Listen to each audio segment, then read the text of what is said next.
Hi, you are welcome to another history class with Ado Libatam Job. Our topic for today is Muslim states in the face of European colonization in the theme Africa and the wider world since 1800. By the end of this lesson, you should be able to identify the major Muslim states that existed in West Africa at the time of European colonization, discuss the initial contacts with European explorers and traders. You should also be able to examine the changing patterns of relations between the Europeans, and lastly, discuss the consequences of the encounter with the Europeans. Let's start by refreshing our memories. The Europeans came to West Africa in the 15th century. This period has been described in history as the Age of Discovery. They came because they were looking for an alternative sea route to India. The Portuguese were the first Europeans to arrive in West Africa. Their king, whose name was Prince Henry the Navigator, sponsored and supported voyages of discoveries. A very important one was taken in 1497 by Vasco da Gama, who discovered the sea route to India. Later on, other Europeans followed up by coming to West Africa. And the reasons that brought them was to discover the land and also to participate in the slave trade. So you have the French, the British, the Germans, even the Spanish, even the Dutch, all arrived in West Africa. Now, the end product of their encounter or their contact with West Africa was simply colonization. That is, the taking over of West Africa. They came, they saw, they conquered, and they ruled us. Let's look at the major Muslim states that existed in West Africa at the time of European colonization. In West Africa, the people believed in Christianity, in Islam, and in traditional religion. But then, the Muslims had founded some major states. These states were, you have the Kanem-Borno Empire, that was now under the reign of the Shehus. You have the Sokoto Caliphate that was now under Bello as the Sultan. You have the Masina Empire. It was theocratic because Islamic principles were used in the administration of that empire, founded by Seku Amadu. You also have the Tukolo Empire of Alhaji Umaru. And lastly, the Mandinka Empire founded by Samori Toure. These were the major Muslim states that existed in West Africa at the time of European colonization. Now let us look at the contact of these Muslim states with European explorers and traders. Muslim states that existed in West Africa had contact with the European explorers first, and that took place within the 19th century. Although we can say that it began in late 18th century because the first voyages of discovery, the one that was carried out by Mungo Park, was in 1795. He was sponsored by the African Association to go and discover or find out the direction of flow of the River Niger and where it empties itself into the ocean. Mungo Park was not alone. He went with some others. They were a team. The exploration that was led by Mungo Park had a number of personnel in the team. But though most of them died as a result of malaria, Mungo Park himself also died at Busa, and that was in 1805. With the death of Mungo Park and the return of his crew members, the aim of the African Association was not fulfilled. And so the British government and some other European powers, they have to sponsor other exploration activities to go and explore the River Niger and other rivers in West Africa in order to move interland. One of such trips was undertaken in 1822 by Otney, Denham, and Clapperton. And they arrived through Tripoli and got to Borno, that is, the ancient Kanem-Borno Empire. They got there by 1823. Clapperton left them and got to Kanu and Sokoto, where he met with Bello. Bello was still the Sultan as at then. And so, they were able to explore the hinterland They were able to move into the Sokoto Caliphate and they discover more places. Though their intention was to discover the mouth of River Niger, they couldn't arrive at this point. And so they went back. It was Richard Lander and John Lander, the Lander brothers, that finally solved the mystery of the River Niger. That is, they were able to discover the mouth of River Niger in 1830. They were able to discover that the River Niger empties itself through the tributaries at its delta, which is called the Niger Delta.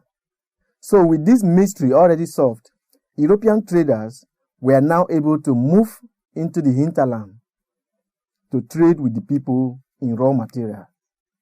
We have been talking about the British explorers. Some French explorers also explored West Africa. In the year 1818, for instance, Gaspard Mollien was able to discover the sources of the Senegal River. Another Frenchman by name René Caillie was able to visit Timbuktu, an ancient West African city, by disguising himself as a Mo. That took place between the year 1827 to 1829. He was able to collect vital information about that ancient city, and he went back to Europe. With the information collected by René and other explorers in West Africa, the Europeans were able to move inland and trade with the people. Some of the problems they encountered were language barrier. The Europeans were speaking European languages, and the natives were also speaking their native language. So there was problem of understanding. They couldn't understand themselves. And so that made it difficult for them to relate well. The European explorers also faced the problem of tropical diseases. For instance, malaria. West Africa is a tropical region, and there were a lot of tropical diseases. Malaria, for instance, was a major disease in the area, and it killed many of the explorers. Lastly, was the problem of hostilities from the natives. The natives were hostile or unfriendly to the European explorers. In West Africa, for instance, there are local rules and regulations that does not allow members of another tribe to cross certain boundaries or certain rivers. Therefore, seeing the Europeans exploring the West African rivers, the natives attacked them because they did not know what their mission was, and they became hostile to them. These were some of the problems the explorers faced in the exploration of West Africa. Having explored West Africa, the land was now set for the traders to move in. Remember, the slave trade had been abolished, and the British, the French, and other European powers had introduced the new trade known as the legitimate trade, which was a trade in the raw material produce of West Africa and other parts of Africa. The Industrial Revolution in Europe has made way for this trade because the machines needed oil, they needed raw materials, those things that were produced in Africa. They also needed markets where the surplus produce from the industries would be sold. This brought them to inland or the interior of West Africa. European companies faced serious competition from each other, and at a point they have to form what we call merger. For instance, in the year 1879, Sir George Godey was able to merge 4 British companies and formed what was known as the United African Company. This company later on in 1885 was called the Royal Niger Company after it gained a charter from the British government in 1886. So having formed mergers, they were able to withstand competition from other European traders and merchants. With this inland penetration by European traders, there was a change in the pattern of relations between Europeans and Muslim states in West Africa. There was this quest by European traders and merchants to gain access into the hinterland because this guarantees them access to large quantity of raw materials. Initially, they had remained at the coast during the slave trade, but during this legitimate trade, they wanted to enter inland. This brought them into conflict with local chiefs because they signed treaties with the local chiefs without the local chiefs understanding the content of these treaties. A treaty is an agreement between two or more parties. By signing these treaties, the local chiefs were unaware that they are giving out their territories under the name of British protection or European protection. The treaties were unequal, and even when some local chiefs demanded to know the content, they were forced to sign or they were exiled. European merchants and traders persuaded African chiefs and rulers to sign these treaties with them. So from all perspectives, the treaties were to the advantage of the Europeans and not to that of the African chiefs or rulers. The trade itself too was unequal because the Europeans were the ones who determined the prices of the goods that were sold. The Europeans graded the goods according to their qualities, so that goods that were of high quality were graded A, and those of lower quality B, and those that were of very low quality as C. This is how their prices were also fixed. Europeans, on the other hand, were acquiring these products at a very cheap rate, and they were taking them to Europe to be used by industries in Europe. This trade was therefore unequal because Africans do not determine the prices of their goods. Rather, it was the Europeans that set the prices of the goods. Another changing pattern of relations with the Europeans was conquest and occupation. Their penetration into the hinterland brought about their conquest and occupation of West Africa. There was this conference called the Berlin Conference that was held in Europe. This conference was organized by Otto von Bismarck, who was the German Chancellor. The conference was held in 1884 to 1885. At that conference, it was decided that for you to lay claim to occupy any part of Africa, that you must show what they called effective occupation. And what do they mean by that? You must show an evidence. You must show a treaty that you have signed with the local people. The Europeans used this to partition or share not only West Africa, but the whole of Africa to themselves. As you can see on this map here, France occupied a very large part of West Africa, taking over the three empires of Mandinka, Tukolo, and Masina, while the Sokoto Caliphate and Borno was left with the British. So it was their penetration inland that brought about their conquest and occupation of West Africa. After the conquest, European powers successfully occupied and colonized West Africa. But the conquest was not without some resistance because in some places they were well resisted. So, Muslim leaders and the people of these states, they resisted the Europeans. In some places they also embraced them. So we look at their reactions. How did they react to the occupation of their land? There were two basic forms of reactions by Muslim leaders and the people of West Africa to the occupation of West Africa. In the first place, there was what we can call peaceful coexistence, in that the people received them but did not oppose them violently. That is, they did not confront them with war. In such places, the Europeans only make proclamations. That is, they make statements by saying, from today henceforth, this territory is now under British or French protection. And they now sign treaties with their leaders. That was how they acquired these territories. Another form of reaction was open confrontation. The leaders of these Muslim states and their people openly confronted the Europeans. They took up arms and fought them bravely. The Europeans were successful in this conquest because they were using superior weapons. And secondly, their army, which was mostly made up of Africans, were being used to fight Africans. So they were more successful. After the conquest, the Europeans established what was known as colonialism or colonial rule in West Africa. Now let us look at the consequences of the encounter of Muslim states with the Europeans.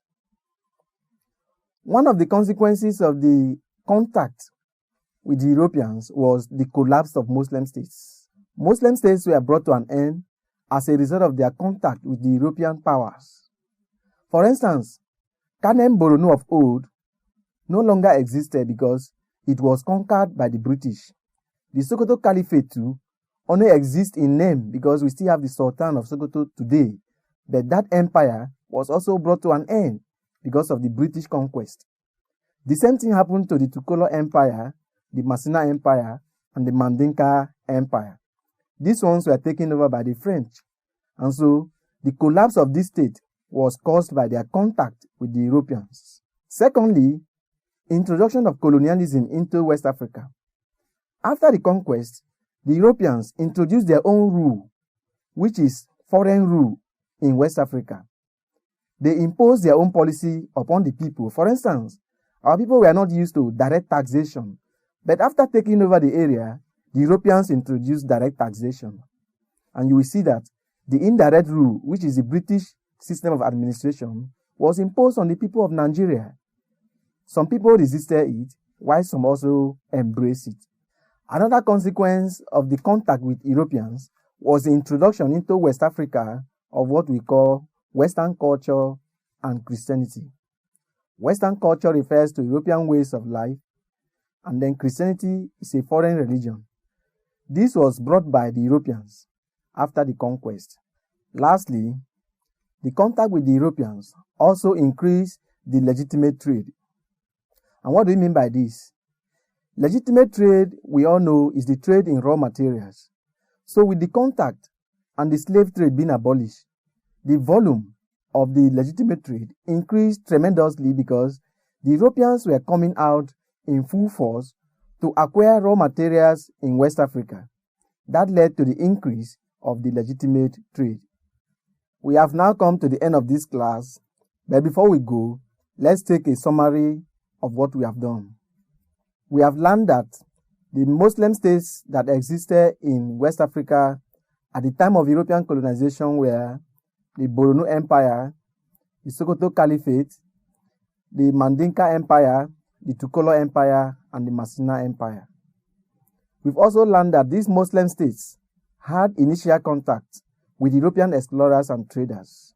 Again, we learned that there was a changing pattern in the relations with these states, brought about by unequal trade, unequal treaties, conquest, and colonization. Finally, we learned that the consequences of the contact of Muslim states in West Africa with the Europeans was the collapse of Muslim states and many others. Now, let's take some questions to test our knowledge on what we have done. Question 1. Which set of Europeans were the first to have initial contact with Muslim states in West Africa? Option A, missionaries. Option B,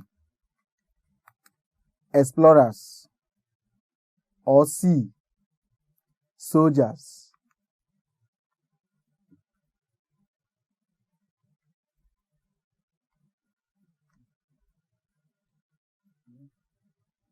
The correct option B, explorers. Now let's take the second question. Which of the following was not a consequence of the contact between the Muslim states of West Africa and the Europeans in the 19th century? Option A, slavery practice. Option B, use of gun. Or C, speaking French.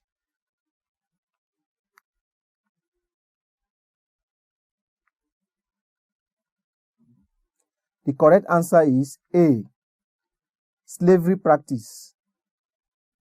I want to believe that you can now identify the major Muslim states that existed in West Africa at the time of European colonization, and also to examine the changing patterns of relations between the Europeans and these Muslim states, as well as the consequences of the contact of these Muslim states with the Europeans.